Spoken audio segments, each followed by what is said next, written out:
moi, je voudrais quand même rebondir sur... D'abord, je crois que sur le plateau, plus ou moins, et à Paris, ici, on est tous d'accord que quand il y a un massacre et il faut intervenir.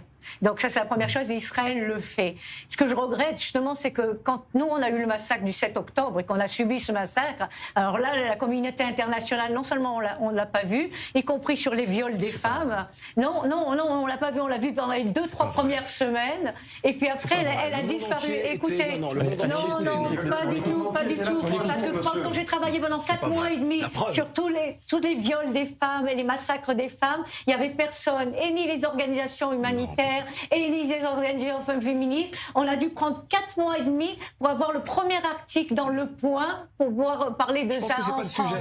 Non, c'est le sujet. Parce que vous comparez. Je veux dire pourquoi on fait le sujet. Moi, je suis d'accord. Oui, on va en parler parce que justement, vous faites des comparaisons. Et la comparaison, par exemple, de dire que Israël fait un massacre, cette comparaison par rapport aux Gazaouis. Alors moi, ce que je veux dire, c'est l'histoire. Israël qui a subi un massacre. Elle est très simple. Il n'y a pas de comparaison possible. Parce que ce que nous ne battons pas contre la population gazaoui innocente. Tous ceux qui sont innocents à Gaza, qui ne sont pas terroristes, qui ne font pas partie du Hamas, qui ne soutiennent pas le Hamas, nous les défendrons toujours. Toujours. Allez, autant qu'il est possible. Voilà, c'est le rôle d'Israël en tant que puissance régionale de sauver un allié. Alexandre Bensoussan avant la pause. On est sur le terrain, monsieur. Vous n'y êtes pas.